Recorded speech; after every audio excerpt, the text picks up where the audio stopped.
بسم اللہ الرحمن الرحیم۔ السلام علیکم ورحمۃ اللہ وبرکاتہ۔ دعا ایک عظیم الشان عبادت ہے۔ ہمارا عقیدہ ہے کہ اللہ تعالی ہمارا خالق، مالک، رازق ہے۔ تمام عزتیں، عظمتیں، قدرتیں، خزانے، ملکیتیں اور بادشاہتیں اسی کے پاس ہیں۔ ساری مخلوق اسی کی بارگاہ کی محتاج اور اسی کے دربار میں سوالی ہے، جبکہ وہ عظمتوں والا خدا بے نیاز، غنی، بے پرواہ اور تمام حاجتوں سے پاک ہے۔ وہ کسی کو دینا چاہے تو کوئی اسے روک نہیں سکتا ہے، اور وہ کسی سے روک لے تو کوئی اسے دے نہیں سکتا۔ اللہ تبارک و تعالی نے حضرت ایوب علیہ السلام کو بے پناہ دولت سے نوازا تھا۔ دنیا میں موجود کوئی ایسی چیز نہیں تھی جو حضرت ایوب علیہ السلام کے پاس نہ ہو۔ پھر اللہ تعالی نے ان کو آزمایا اور ان سے سب کچھ چھین لیا۔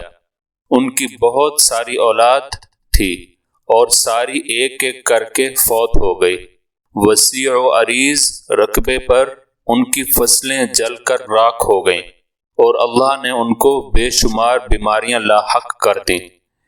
پھر ایک دن حضرت ایوب علیہ السلام نے اللہ تبارک و تعالی سے دعا کی اور اللہ سے رحم مانگا۔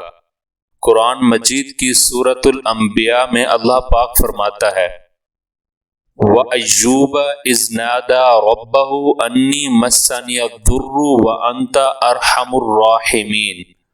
اور ایوب کو یاد کرو جب اس نے اپنے رب کو پکارا کہ مجھے بہت تکلیف ہو رہی ہے، اور تو سب سے بڑھ کر رحم کرنے والا ہے۔ فَاسْتَجَبْنَا لَهُ فَكَشَفْنَا مَا بِهِ مِنْ ضُرٍّ وَآتَيْنَاهُ وَأَهْلَهُ۔ ہم نے ان کی دعا قبول کر لی اور جو ان کو تکلیف تھی وہ دور کر دی، اور ان کو بال بچے بھی عطا فرمائے۔ اللہ پاک نے ایوب علیہ السلام کی دعا قبول کر لی اور حضرت ایوب علیہ السلام کو صحت یاب کر دیا، اور ان کو پہلے سے بھی کئی گنا زیادہ دولت اور شان و شوکت عطا کی۔ اسی طرح اللہ نے قرآن میں حضرت زکریا علیہ السلام کی بے بسی کا واقعہ ذکر کیا۔ حضرت زکریا علیہ السلام کی بیوی بانجھ تھی، وہ بچے پیدا نہیں کر سکتی تھی۔ حضرت زکریا علیہ السلام بوڑھے ہو گئے، پوری عمر گزر گئی۔ ایک دن اکیلے پن کے خوف سے گھبرا کر اپنے اللہ سے دعا کی، یا اللہ، اب میں بوڑھا ہو گیا ہوں، میری بیوی بھی بچے پیدا نہیں کر سکتی۔ یا اللہ، تو مجھے بڑھاپے کا سہارا دے دے۔ اور اللہ نے دعا قبول کر لی اور ایسی بیوی میں سے بچہ دے دیا جو بچہ پیدا کر ہی نہیں سکتی تھی۔ قرآن مجید کی سورہ مریم میں اللہ پاک فرماتا ہے، اذ نادى ربه نداء خفيا، جب اس نے اپنے رب کو آہستہ سے پکارا۔ قال رب انی وہن العظم منی واشتعل الرأس شیبا ولم اکن بدعائک ربی شقیا۔ اور کہا، اے میرے رب، میری ہڈیاں بڑھاپے کے سبب کمزور ہو گئی ہیں، اور سر میں بڑھاپا چمکنے لگا ہے، اور اے میرے رب، میں تجھ سے مانگ کر کبھی محروم نہیں رہا۔ وَإِنِّي خِفْتُ الْمَوَالِيَ مِنْ وَرَائِي وَكَانَتِ امْرَأَتِي عَاقِرًا فَهَبْ لِي مِنْ لَدُنْكَ وَلِيًّا۔ اور میں اپنے بعد اپنے بھائی بندوں سے ڈرتا ہوں، اور میری بیوی بانجھ ہے، تو مجھے اپنے پاس سے ایک وارث عطا فرما۔ یارثنی ویارث من آل یعقوب واجعلہ ربی رضیہ، جو میرا اور یعقوب کے خاندان کا بھی وارث ہو، اور میرے رب اسے پسندیدہ بنا۔ یا زکریا انا نبشرک بغلام اسمہ یحییٰ لم نجعل لہ من قبل سمیہ۔ اے زکریا، ہم تجھے ایک لڑکے کی خوشخبری دیتے ہیں جس کا نام یحییٰ ہوگا، اس سے پہلے ہم نے اس نام کا کوئی پیدا نہیں کیا۔ قال رب انا یکون لی غلام وکانت امرأتی عاقرا وقد بلغت من الکبر عتیہ۔ عرض کی، اے میرے رب، میرے ہاں لڑکا کہاں سے ہوگا؟ میری عورت تو بانجھ ہے اور میں بڑھاپے سے سوکھ جانے کی حالت میں پہنچ گیا ہوں۔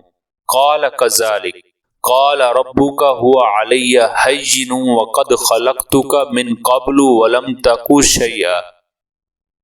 حکم ہوا کہ اسی طرح ہوگا کہ مجھے یہ آسان ہے اور میں پہلے تم کو بھی پیدا کر چکا ہوں اور تم کچھ چیز نہ تھے۔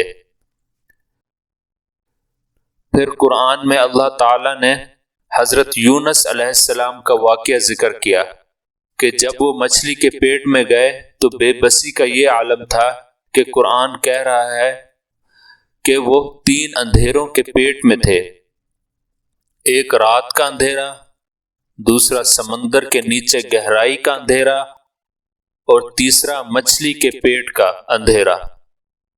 اور پھر حضرت یونس علیہ السلام نے بے بسی میں اللہ کو پکارا۔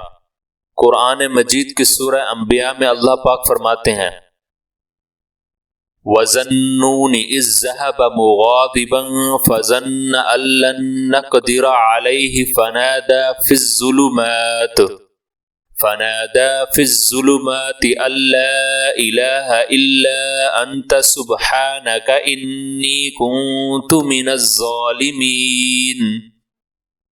اور مچھلی والے یونس کو یاد کیجئے جب وہ اپنی قوم پر غضبناک ہو کر نکلے تو انہوں نے یہ گمان کیا کہ ہم ہرگز ان پر تنگی نہیں کریں گے۔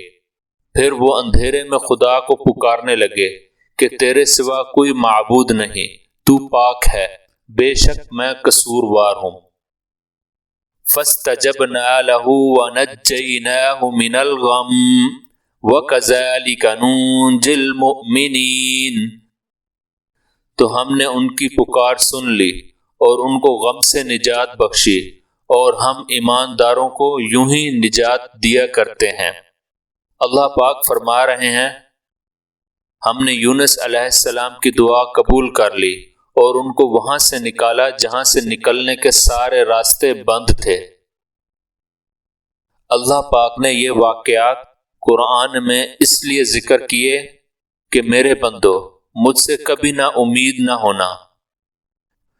میں نے موسیٰ کو فرعون کی گود میں پال کر دکھایا، اسماعیل کو چھری کے نیچے بچا کر دکھایا، ابراہیم کو جلتی آگ میں بچا کر دکھایا، مریم کو بن باپ کے بیٹا دے کر دکھایا، یوسف کو ایک قیدی سے بادشاہ بنا کر دکھایا۔ ارشاد باری تعالی ہے وَقَالَ رَبُّكُمُ ادْعُونِي أَسْتَجِبْ لَكُمْ، اور تمہارے رب نے فرمایا مجھ سے دعا کرو میں قبول کروں گا۔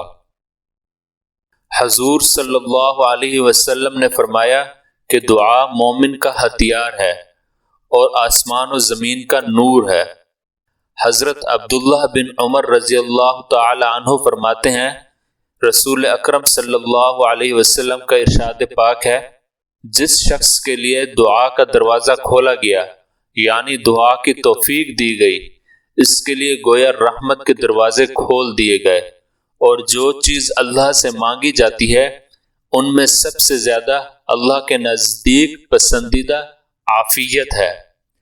حضرت سلمان فارسی رضی اللہ تعالی عنہ کہتے ہیں کہ رسول اللہ صلی اللہ علیہ وسلم نے فرمایا تقدیر کو دعا کے علاوہ کوئی چیز نہیں بدل سکتی، اور عمر میں نیکی کے علاوہ کوئی چیز اضافہ نہیں کر سکتی۔